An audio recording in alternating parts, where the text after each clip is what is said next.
Hello, I'm Tony Guida. This is my New York. Next time you visit Coney Island, think about this. Those gaudy amusements and heart-stopping rides have roots 900 years old. In England, where King Henry I was depressed. A new book, The Amusement Park, is a lively history of the dreamers and schemers who gave us roller coasters, parachute jumps, and spectacle. Author Stephen Silverman knows them all and their rollicking supporting cast, Annie Oakley, Catherine the Great, and sundry ladies loose of scruple. Next.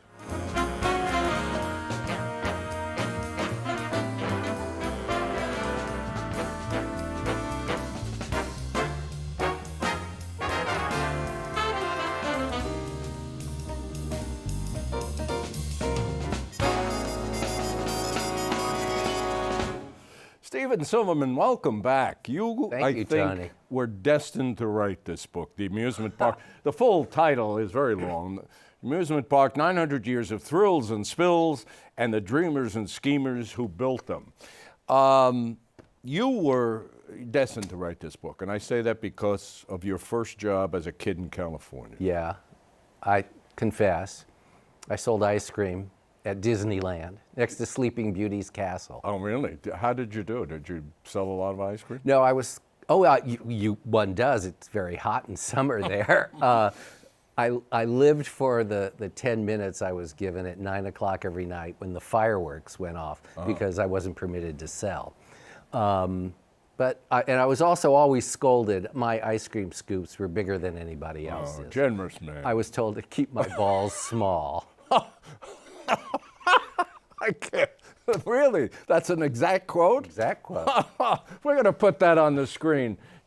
Never mind. I've remembered all these years. So. Well, you have a great memory. That's why you write these books. This seems like it was fun, or was it a slog of research? No, there was a slog of research. I mean, there's no getting around it, but it was fascinating. It was one long mystery. I felt like Agatha Christie. I don't know how she came up with these things, but I kept digging. If I ran across a name, I went in. The wonderful thing these days for a writer, we didn't have this, not even that long ago. Google has we have access to the Stanford Library, the Harvard Library, the Yale Library, Princeton. Yeah. I went into all of them without leaving my apartment. Yeah. Practically.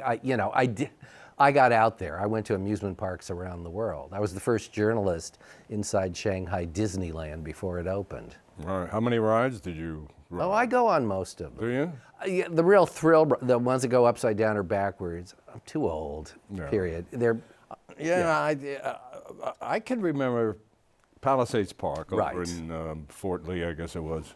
It was. As a kid, I rode the roller coaster. And as I recall that roller coaster, it went out over the Hudson River. It did? Down a cliff. I don't know about that. It hung over a cliff. It scared the hell out of me. Sure. I didn't ride many roller coasters after that. 900-year-old link to Henry I. Really? Right. Yes. Really? Yes. Tell me about that. His son was killed in this famous British naval disaster called the White Ship. We're not familiar with it over here, but it's still taught in England in schools. His son was the heir to the throne. He drowned. But he had gotten everyone on board drunk. Henry was depressed. He had a jester who was very clever named Rahere. And Rahere knew that the king was superstitious and could basically get out of him anything he wanted. Jesters are like that. Yeah. I don't know who I think Martin Short would play him in the movie. I hope so. Anyway, he convinced the king that Saint Bartholomew had rescued him from a dragon. And that to thank Saint Bartholomew, there should be a fair in his honor. So he got from the King Henry I the jousting field, which was it was a smooth field, which they called Smithfield. Right. And the trade fair, that's where all the trading took place with the cloth and whatnot. So it was set aside every August, the trade fair. Well, it evolved into, it had entertainment, food, and Very primitive rides, but that's how it all began, and it ran for 700 years, except in those years there was a plague. Smithfield. And Smithfield in London is still an area, but yeah. Bartholomew Fair was shut down because it was too raucous. Well, I think, the idea that it became well known as an amusement and maybe a place of ill repute. And Ben Jonson wrote a very funny play that's still performed, Bartholomew Fair. And you also point out that Oliver Twist. Charles Dickens, of course. Fagin. His two bad guys. And Bill Sykes, Smithfield was their lurking ground. And Catherine the Great, where does she fit into this? Somehow, quite cozily. Somehow you attribute an early roller coaster. She to her? helped make popular. They were called ice mountains or Russian mountains, and in Europe today, roller coasters are still called Russian mountains. And they were sort of wooden sleds on wooden tracks covered in ice. So they would go sliding, and cavaliers would steer them, and she would sit in the cavalier's lap. But even Russian peasants, fun gal. She was known to be fun. Yeah, Catherine the Great. There are all sorts of rumors about her and her horse, but these are we've heard those. Blown out of proportion. Right. Possibly. We kind of hope so. But anyway, she and even built a pavilion on her estate outside of St. Petersburg for all the nobles to watch her and to ride themselves. She eventually lost interest, but then the French during the War of 1812 saw this contraption and took it back to Paris, where it also became popular. And then it sort of died out, and nobody transported it to America until some guy sort of devised it in 1884. If you want me to go here. His name was LaMarcus Thompson. The first roller coaster in America was in Coney Island. Now, Coney Island was a resort. It was not amusement parks. Yeah. It had rides hither and yon. Didn't they call it or he call it a switchback railroad? Yeah, it was a switchback railroad because it was modeled after an old coal train in Pennsylvania. And these things went slowly, although then they learned how to speed them up. But the first roller coaster in Coney Island went 6 miles an hour. Yeah, which at that time it thrilled them. Yeah, at that time was considered. Yeah. Before we leave England, we should mention that there was another place called London's Earl Court. It's all in here, folks. The Amusement Park by Steven Silverman. And it had a gigantic wheel, 1,600 capacity. There's an illustration. All this came after the real Ferris Wheel was introduced in 1893, the Chicago World's Fair. And that's what really, the midway at that fair solidified, not only launched amusement parks here, but it solidified the fact that someone could make money showing people a good time with mechanical rides. That was the first. Yeah. And American know-how really brought amusement parks to the world. Before we leave England, I mean, there was this big wheel in there that looks to us like a Ferris wheel. It was a Ferris wheel, because George Ferris went broke at the Chicago World's Fair and may even have killed himself. We don't know. He died at 34. Yeah. And the patents were all sold. And so the guy who he also built the big wheel in Vienna that still stands. And there was a big wheel in Paris that came down after World War I, and the cars were used for housing. Before we leave England, though, and come to Coney Island, I jump around. I want stories of all the stories of Coney Island. But I was charmed by your mention of a place called Ranelagh. Yes. And it was an amusement area. They called them pleasure gardens. Pleasure gardens. And people were pleasured in many ways. Yes. As one could imagine. Some we can't talk about here on this program. But I was charmed by the mention of an 8-year-old pianist who performed at Ranelagh by the name of Wolfgang Amadeus Mozart. And whatever happened to him? He became a movie in 1984. On a play. Yeah. So Mozart was introduced there, yes. At Ranelagh. Yes. All right, let's come to Coney Island.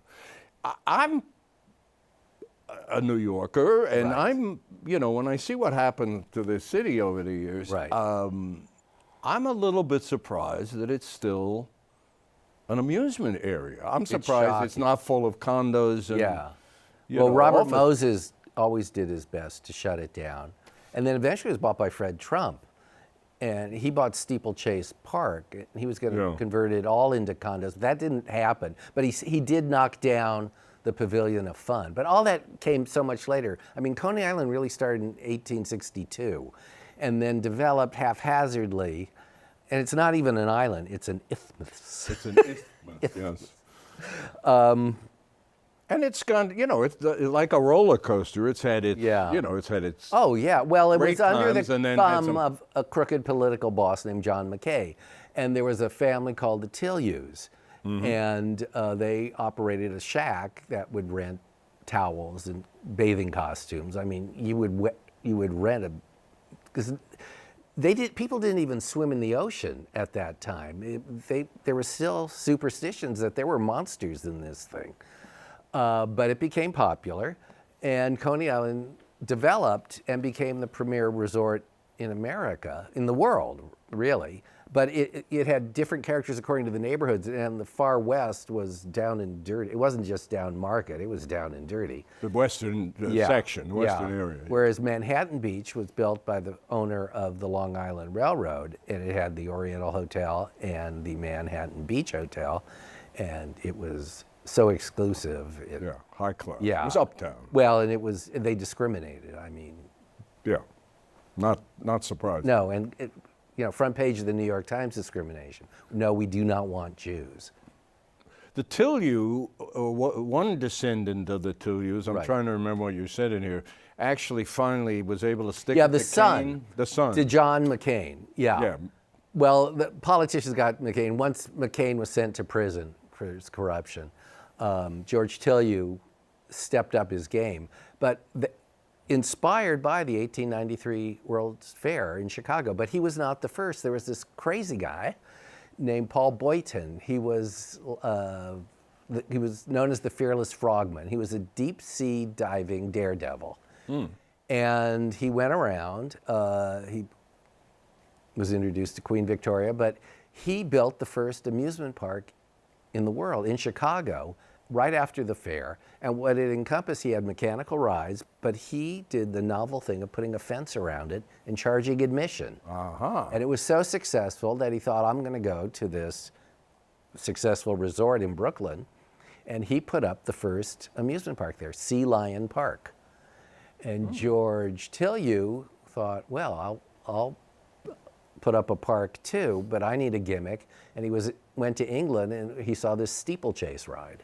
Yeah. So he put up Steeplechase Park. Right. And then there was the 1901 World's Fair, where Thompson and Dundee, these two partners, put up a flight to the moon experience and a double Ferris wheel. Tillyous brought them in to Coney Island, and they split the commission, the sale of the tickets. But the next season, Tillyous thought, we've had our popular first season. And he didn't offer them a good deal, so they said, well, we'll start our own park. And they took an elephant and they dragged their rides over. They bought out Paul Boynton's Sea Lion Park because his mistake was he never updated his rides. And was this, what they created, was this Luna Park? This was Luna Park. Luna Park. Which was spectacular. Yeah. If I had Mr. Peabody in the Wayback Machine, that's where I'd go, to Luna Park, in about 1904. The first, you point out in here, so many lovely facts and I guess what we might call trivia. It's trivia from start to finish. In this book. The first ride at Coney Island was a woman's idea, a carousel. She owned the bathhouse. Lucy. Thank you, Vanderveer. Lucy Vanderveer. She owned a very successful bathhouse, and they would serve clam chowder out there. And she thought, well, we need an amusement, and she hired a furniture maker from Brooklyn, and he carved carousels. It was Arthur Loof, and Loof carousels then became the standard, but they had the first Coney Island. And her idea for an attraction. It was her idea, and she paid for it, more importantly. Yeah. Anyone can have an idea. She actually She had put some money. bucks and said, "Build this She thing." was a Well, powerful female entrepreneur. That she At a time there weren't women in Yeah. business. Well, it's good to know there was a woman in the history of Coney Island. And the first, I guess, well, as you say, pleasure ride, or the first thrill ride, was something called the Gravity Pleasure Road. What is that? Oh, yeah, well, that, they didn't know what to call roller coasters. And they had various names. And railroads had really, trains had this the public was just fascinated. Remember, they were brand new. None of this, on top of which, all this was before movies. So this was American mass entertainment. And Coney Island became so successful that by 1910, there were 2,000 amusement parks all over America. And even if they were in landlocked locations, they'd be called Coney Island or Luna Park. But mostly, a lot of Coney Islands out there. There's still one in Cincinnati. They were built by the railroad barons because they owned the trolley car companies. And, by day, men would take the trolley cars to work in the factories.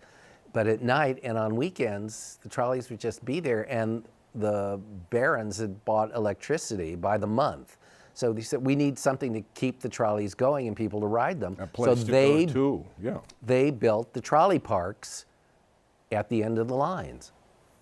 So then, and they were basically all the same. Rides were made either in Coney Island or in Philadelphia. They became the two centers.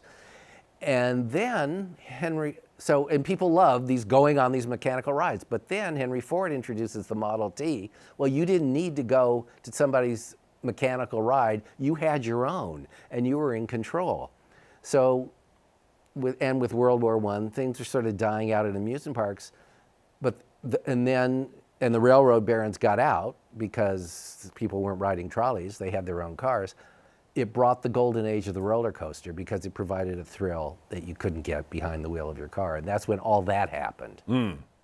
Some interesting people worked at Coney Island. Tell us about this. Archie Leach. Yes, Archie Leach. Archie Leach. Did he work under that name? Or Yes. He did? He did, yeah. He wasn't Cary Grant until he went to Hollywood. This was before Hollywood. This was about 1923. And he had a thick Bristol, he was from England, Bristol accent. And he had met George Tilyou's son at a Park Avenue party. Cary was escorting a famous opera singer. Just a good-looking guy that the woman had on her arm. And the guy said, you want a job as an actor or whatever, come see me. So Cary Grant went out, Archie Leach went out to Brooklyn. And his first job, he was a stilts walker. He was a barker on stilts. And he said what he learned was, and the kids, were rough out there. They would try and knock him down. He learned which awnings he could grab onto and not. He didn't do it long, but he did do it. And he always talked about it. We should bring in P.T. Barnum, who is in this picture, but I suppose we could do a whole other book about P.T. Barnum. Well, very quickly, he had the museum, Barnum's American Museum, downtown in my neighborhood. And it was the tourist attraction of all time. And he invented the billboard, he invented the publicity gimmick, and it was right next to what was then Newspaper Row. So, he just kept feeding the papers.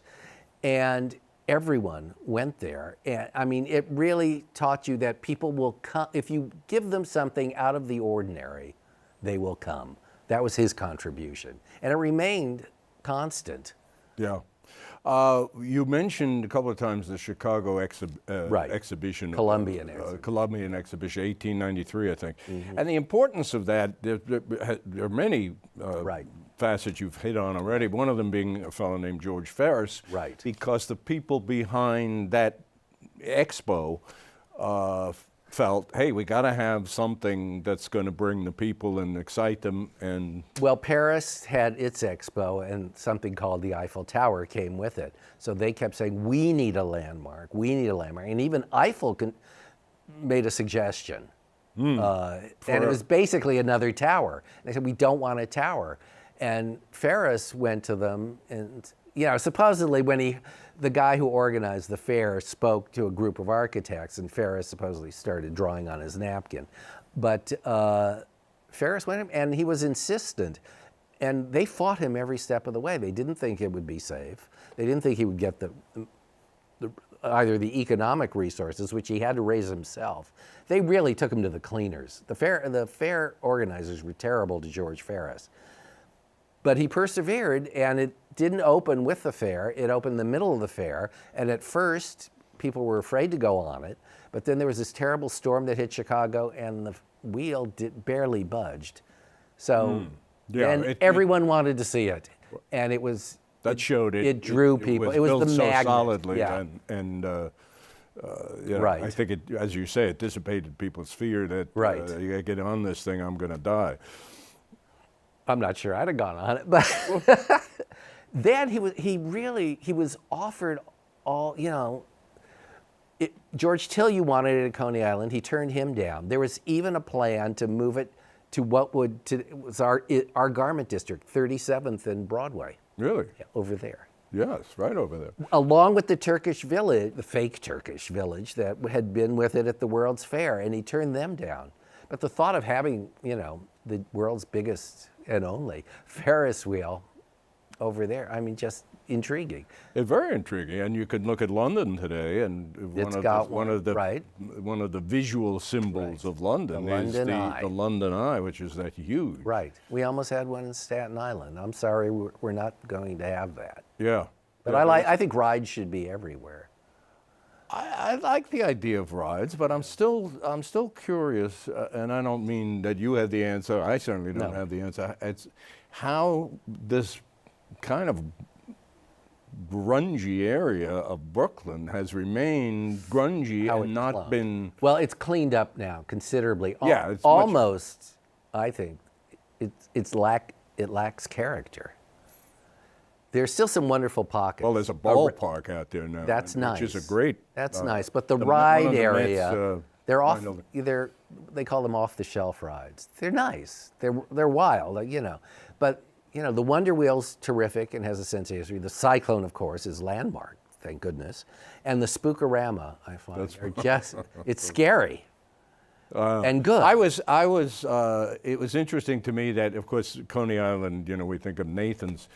And Nathan, handworker, actually worked for... Feltman, who sort of invented the hot dog. Yes. A guy named Feltman. Right. And Nathan was the guy slicing the buns in his kitchen and thought, I'll set up my own stand. And he sold them for half price. And he did all sorts of publicity gimmicks. He would hire actors to dress as doctors, stethoscope, white robe, and eat hot dogs as though it's a sign of, it's good for good health. Eat a hot dog, yeah, right. Well, they didn't have the nitrites, but still the salt content, I think, and the fat content. Nathan Handworker was a real, a smart businessman. Oh, yeah. Yeah. I talked at the beginning about what I call supporting cast and mentioned Annie Oakley, but there was also a woman named Little Egypt, and they came to prominence of some sort in Chicago. Again, Chicago World's Fair. Annie Oakley worked for Buffalo Bill. Yeah. And made her whose name was not... No, Bill Cody. Yeah. The show Annie Get Your Gun is almost accurate, except for the fact Frank Butler, her husband, was devoted to her. They were not rivals. He happily stood in the background, and when she died, he died 18 days later. It's a real love story. No one wants a love story. You want the action. But Annie Oakley provided action. Well, Buffalo Bill was really smart. He wouldn't pay the fair. They said, you can be on the fairgrounds. We'll take 50% of your entrance gate. He put up his tent right next to the fair, opened the day before, made millions. Really made millions. He lost it all in later. He gambled and drank. But he knew how to play publicity. But inside, what made the Midway be right across from the Ferris Wheel was the sort of, Arabian Nights section. And a fellow named Solomon Bloom designed it, he had been to the Paris exhibition. He was all of 23 years old. Originally, they hired a Harvard scholar to outfit the Midway, and didn't work. And Solomon Bloom not only brought in Little Egypt, a belly dancer, but he alerted the clergy in Chicago to condemn it. And he wrote the song we still, I think I can hum it without our having to pay a royalty. Da da da da da da da da da da da. He wrote that. For Little Egypt? For Little Egypt. And it she stuck. and she danced to it. She danced. Then there were other Little Egypts who were really scandalous, including one who danced in New York, and therein lies tales we can't discuss here. And what did Bachelor parties. And Annie Oakley, Bill Cody presented her as what, a sharpshooter? Yeah, she was. She was. And what did she? I mean, she would just shoot shot at things. targets. Yeah, just like in the movie. Annie, Yeah. she would ride a horse and shoot at targets. She was a sharp shooter, and great. And they were wonderful people. She was an orphan, and they contributed mightily and generously to orphanages. We haven't talked about a fellow named Disney. We haven't talked. He doesn't about, show up till page 350.